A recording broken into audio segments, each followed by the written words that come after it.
Namaskar. A warm welcome to World News and Indian Perspective on All India Radio. This is Renuka and with me is Aditi Lumba, bringing glimpses of the major developments of the day from across the globe. Over the next half an hour, we shall bring to you the latest from the world of politics, economy, sports, entertainment and more. The headlines. First Sherpa meeting of India's G20 presidency concludes in Udaipur. New Delhi says India will strive to build consensus on issues of Global South during its G20 presidency. Winter session of Indian Parliament begins.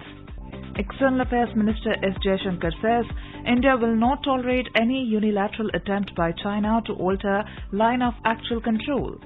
Reserve Bank of India raises repo rate by 35 basis points.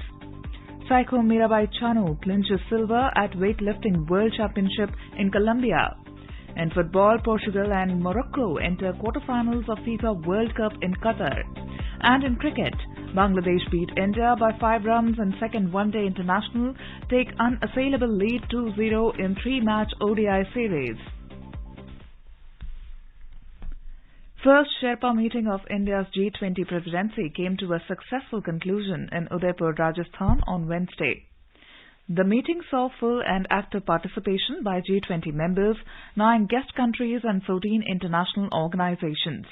The meeting concluded after 3 days of substantive discussions on an ambitious agenda and a day's excursion to the historic Kumbhalgarh Fort and Ranakpur Temple.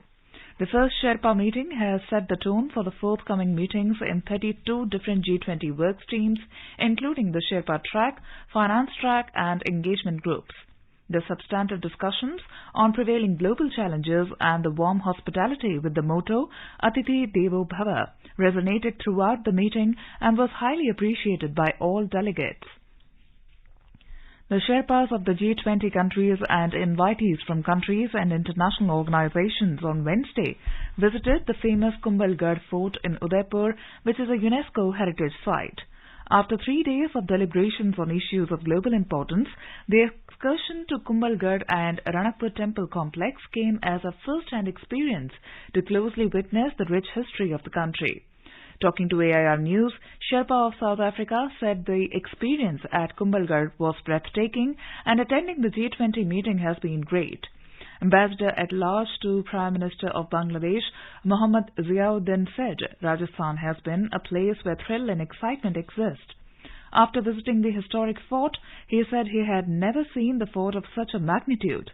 Kumbhalgarh is situated amidst Aravalli Hills in the Kelwada Tehsil of Rajsamand district of about 80 kilometers northwest of Udaipur. India's endeavour during the G20 presidency is to build consensus within the grouping, champion causes especially of the Global South, and shape the setting of the agenda. This was stated by the External Affairs Minister, Dr. S. Jaishankar, while making a statement in Rajya Sabha on the latest developments in India's foreign policy.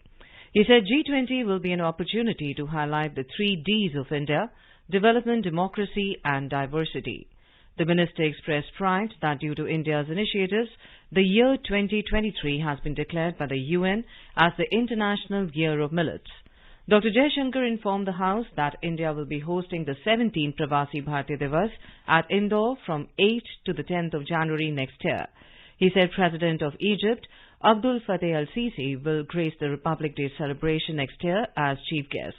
Responding to the members' queries on LAC, the minister said India has made it clear to China that attempts to unilaterally change the LAC will not be tolerated. We have been very clear with the Chinese that we will not tolerate, we will not countenance attempts to unilaterally change the line of actual control, and that so long as they continue to seek to do that, and if they have built up forces which in our minds constitute serious concern in the border areas, then our relationship is not normal. And the abnormality of that has been in evidence in the last few years. Meanwhile, the military commanders continue to engage each other, and I think given the sensitivity of that matter, it is something which is left to the military commanders to deal with. Responding to another query, Dr. Jaishankar clarified that the government does not ask Indian companies to buy Russian oil, but asks them to buy the best option they get. He added that going for the best deals is a sensible policy as it is in the interest of the Indian people. I would like to clarify, we do not ask our companies to buy Russian oil. We ask our companies to buy oil. What is the best option that they can get? Now, it depends on what the market throws up. If tomorrow the market gives us more competitive options, again, please do understand, it's not just we buy oil from one country. We buy oil from multiple sources. But it is sensible policy to go where we get the best deal in the interest of the Indian people.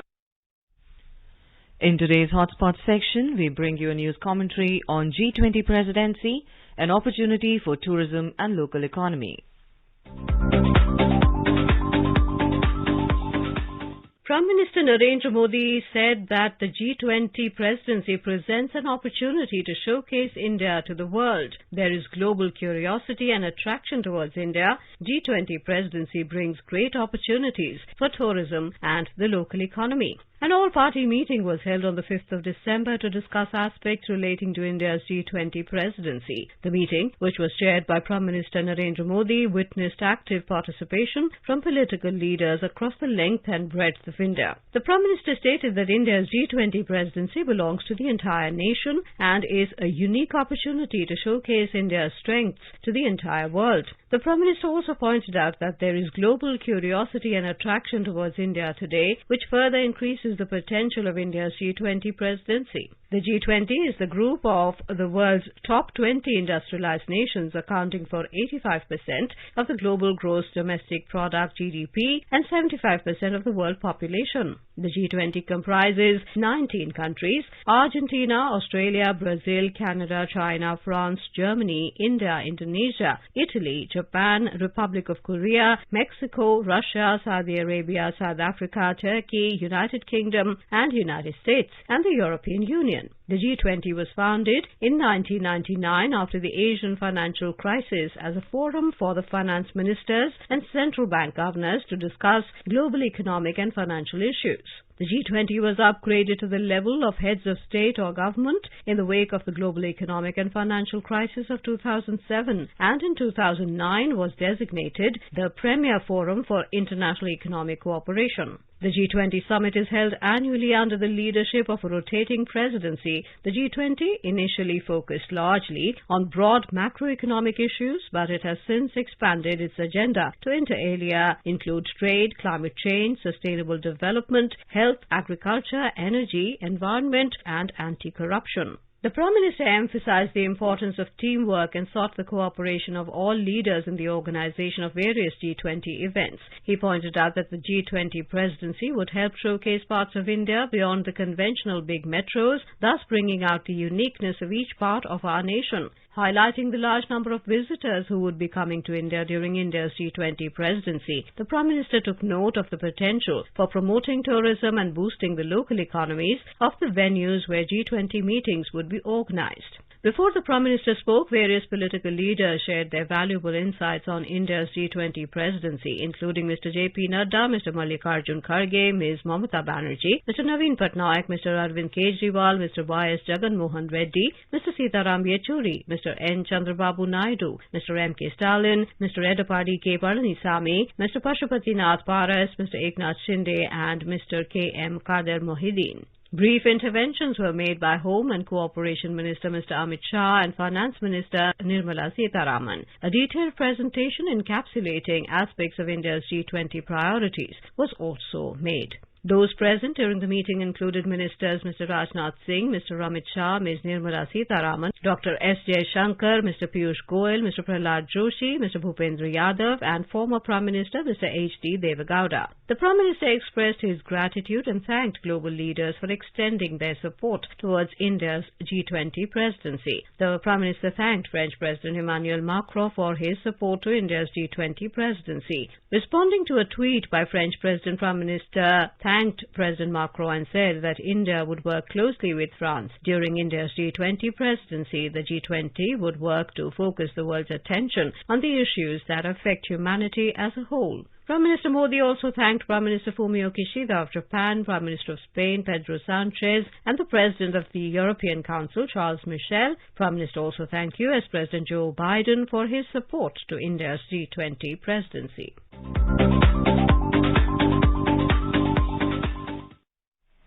In the run-up to the forthcoming G20 meetings in Mumbai, the regional office of the Ministry of Tourism organized a half-day workshop in Mumbai for Incredible India tourist guides and regional level guides. The workshop was conducted in association with the Archaeological Survey of India at the National Gallery of Modern Art Auditorium in Mumbai. 65 tourist guides certified by the Ministry of Tourism attended the session on Kanheri Caves. Kanheri Caves is the site selected for the excursion for the delegates of the first working group meeting of G20, scheduled from 13th to December the 16th, 2022. The winter session of the Indian Parliament began on Wednesday. It will continue till 29th of this month.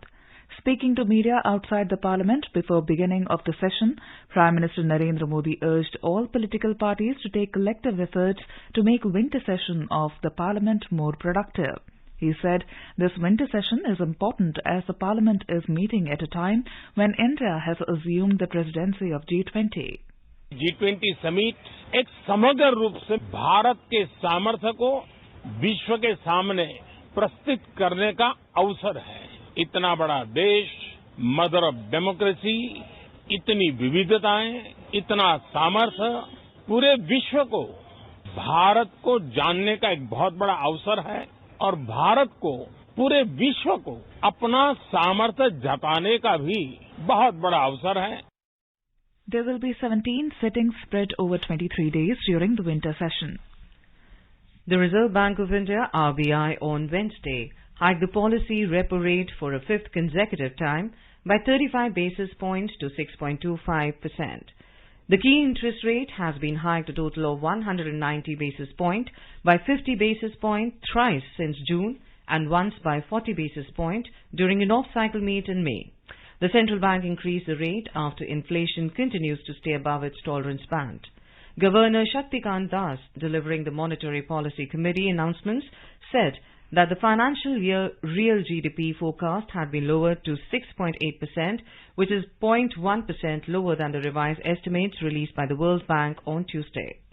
Based on an assessment of the macroeconomic situation and its outlook, the MPC decided by a majority of 5 members out of 6 to increase the policy repo rate by 35 basis points to 6.25% with immediate effect. This is one occasion where the market expectations and the decisions of the Monetary Policy Committee are by and large aligned.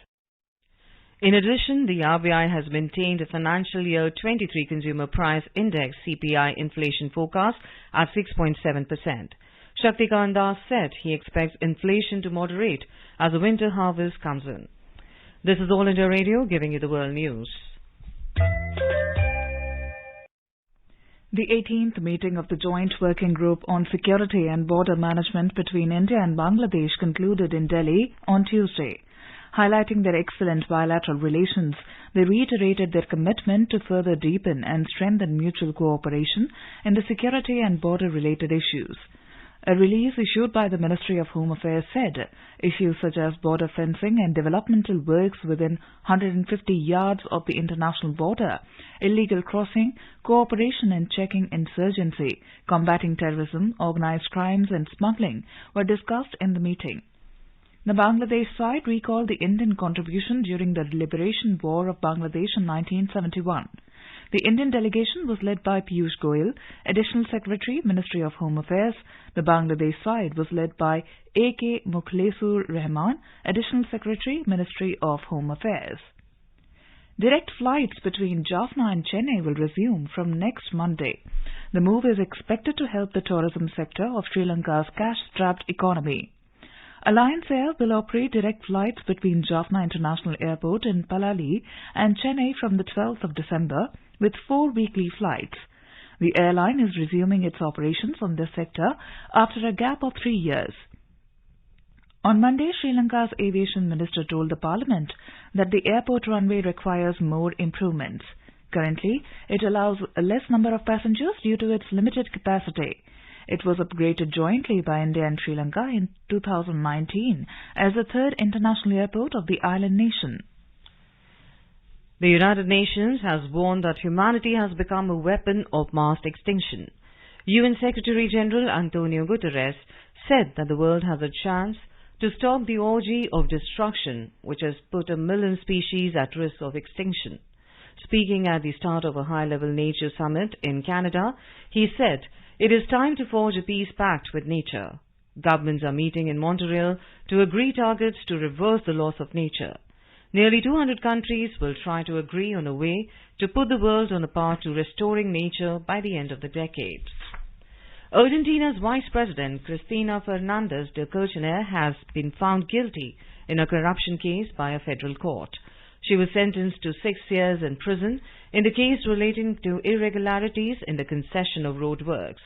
Ms. Fernandez was found guilty of fraud for taking part in a scheme that embezzled $1 billion during her presidency. The vice president had been on trial since 2019 for allegedly defrauding the state during her 2 terms as president between 2007 and 2015. The federal court also handed down a lifetime ban from holding public office. According to media reports, Ms. Fernandez is expected to appeal the verdict, with the process potentially taking years. She will remain immune from arrest in the meantime. A New York jury has found the Trump Organization guilty on all charges in a tax fraud trial.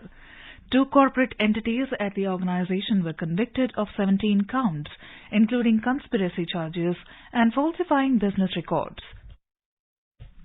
The case is the only legal trial to arise from the Manhattan District Attorney's Office 3-year investigation of former President Donald Trump and his business practices.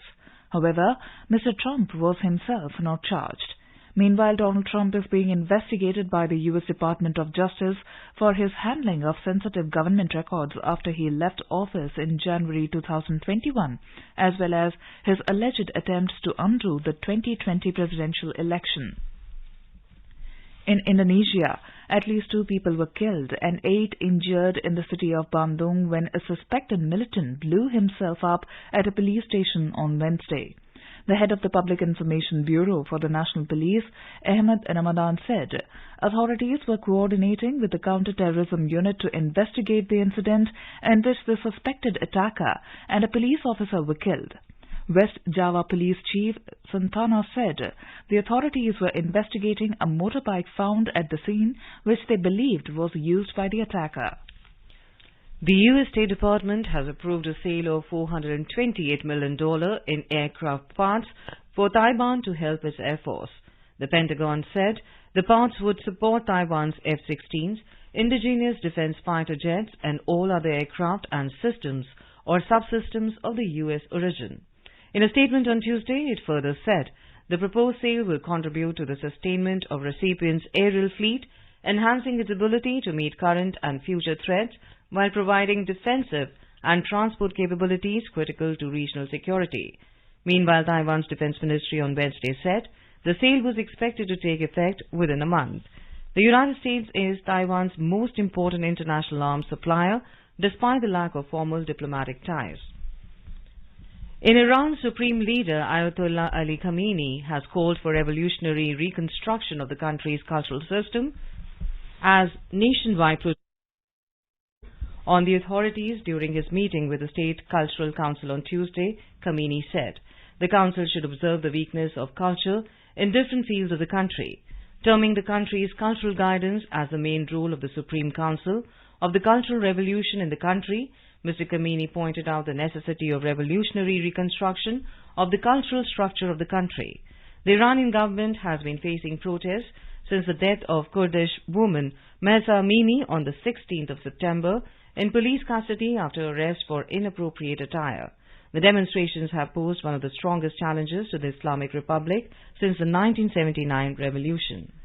In the U.S., a federal judge on Tuesday dismissed a lawsuit against Saudi Arabia's Crown Prince Mohammed bin Salman for his alleged role in the 2018 murder of journalist Jamal Khashoggi. According to media reports, Washington federal judge John Bates accepted the government's stance that Prince Mohammed, who was designated Prime Minister of Saudi Arabia in September, enjoys immunity in U.S. courts as a foreign head of state. The dismissal of the civil claim against Prince Mohammed means the Saudi heir can now travel to the U.S. and other jurisdictions freely. Last year, President Joe Biden declassified an intelligence report that found Prince Mohammed had approved the operation against Khashoggi. The European Union has agreed on a new law to prevent companies from selling commodities into the EU market linked to deforestation around the world. The regulation will apply to soy, beef, palm oil, wood, cocoa, coffee, some derived products, including leather, chocolate and furniture. Rubber, charcoal and some palm oil derivatives were included at the request of EU lawmakers. According to media reports, the companies would need to show when and where the commodities were produced and verifiable information that they were not grown on land deforested after 2020. Failure to comply could result in fines of up to 4% of a company's turnover in an EU member state. The European Parliament's lead negotiator, Christophe Hansen, said the regulation will give impetus to the protection of forests around the globe. The U.S. Defense Secretary Lloyd Austin announced on Tuesday that the country will increase the rotational presence of its forces in Australia, including bomber aircraft and fighter jets. However, Austin did not provide details on when there would be an increase in the rotations or how many troops, ships and aircraft it would involve. After annual talks between the two allies, Mr. Austin added that both the countries also agreed to invite Japan to integrate into force posture initiatives in Australia. The domestic share markets on Wednesday witnessed modest losses. The Sensex and the Nifty both fell amid negative cues from the global share markets. The BSE Sensex finished below the 62,500 mark, while the Nifty settled below 18,600 level. A report from the business desk. The Sensex declined 216 points to close at 62,411. The Nifty also slipped 82 points to end at 18,561. The global stock markets witnessed losses on growing fears that Federal Reserve monetary tightening will tip the U.S. economy into recession. In Asia, South Korea's Kospi and China's Shanghai Composite both indices slipped 0.4% each. Japan's Nikkei 225 fell 0.7% and Singapore's Straits Times declined 0.8%. Hong Kong's Hang Seng tumbled 3.2%.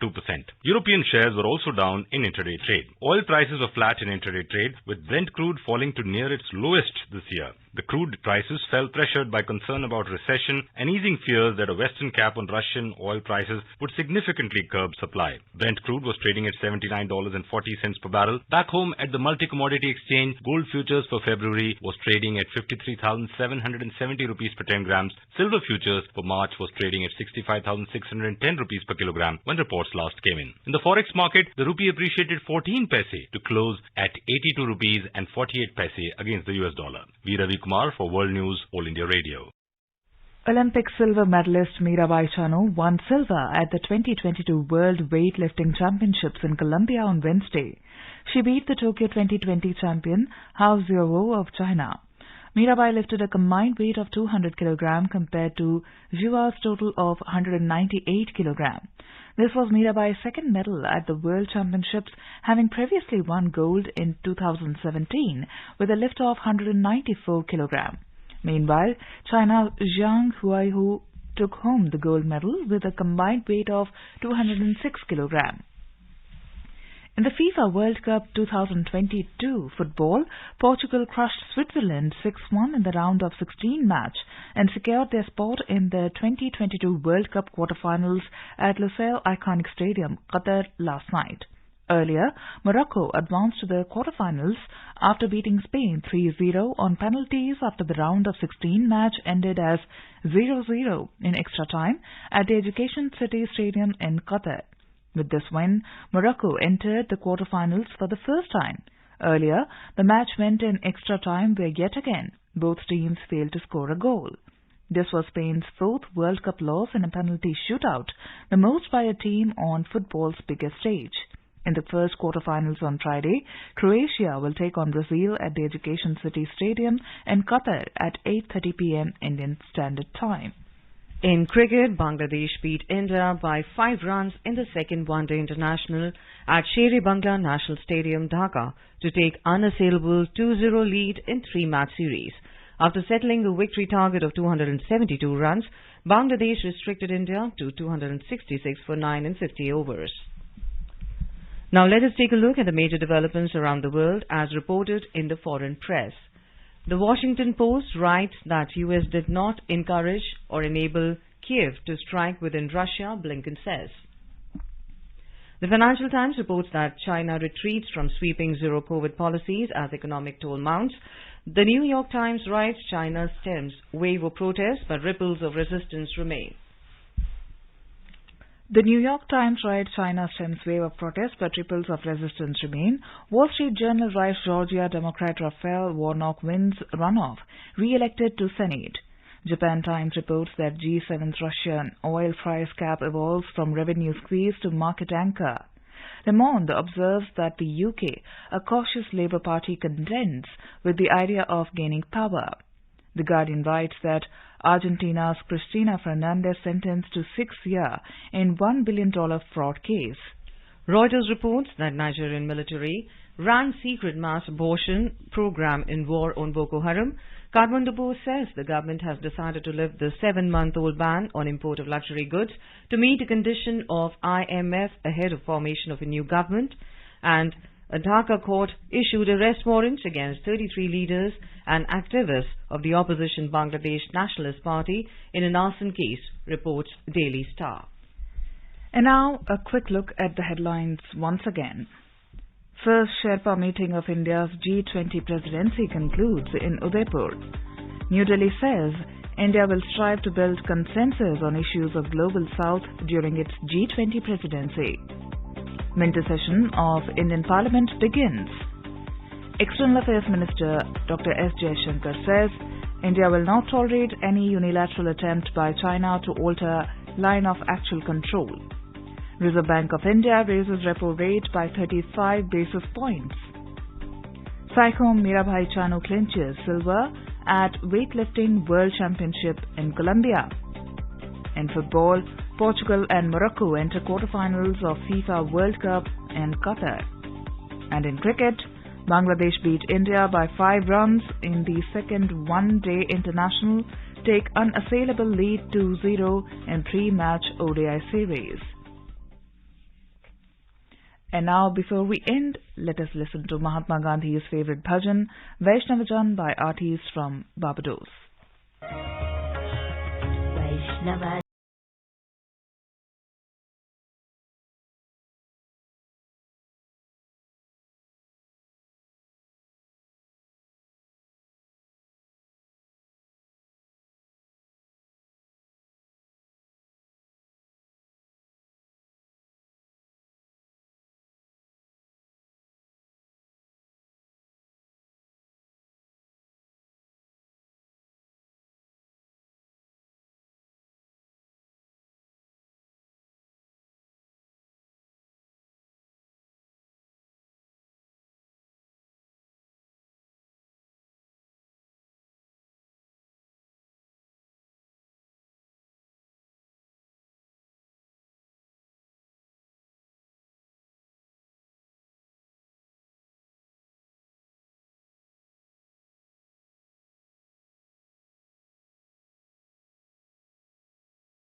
This bulletin. We'll be back at the same time tomorrow with the next edition of World News.